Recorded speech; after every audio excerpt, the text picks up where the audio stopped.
some things that I haven't heard on the radio forever. It's a delight to hear Windy by The Association or Summer Breeze by Seals and Croft.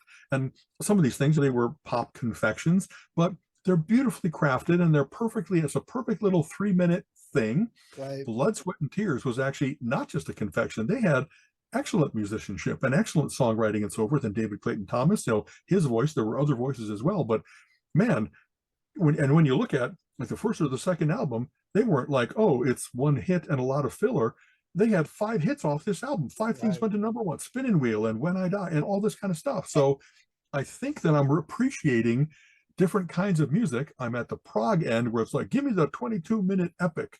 But I also really like where it's just perfectly catchy and perfectly emotional, and the voice is great, and they highlight the voice, but the musicianship perfectly serves the song.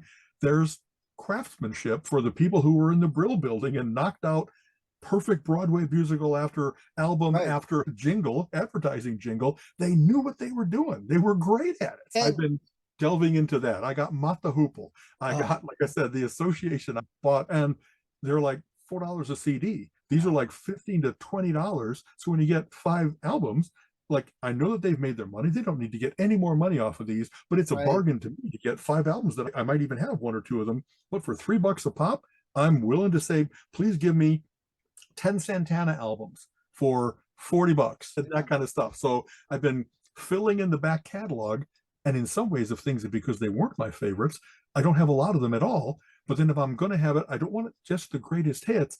I like when artists had albums that they chose the songs, they chose the song order. It's not really a concept album, but it was meant to have dynamics to the album. There was a reason you flipped over from side A to side B, and they had another punchy opener on B. And so I'm just enjoying this little, for relatively inexpensive, I'm filling in my catalog so that if I really want to hear David Bowie or something like that, I can hear all of them.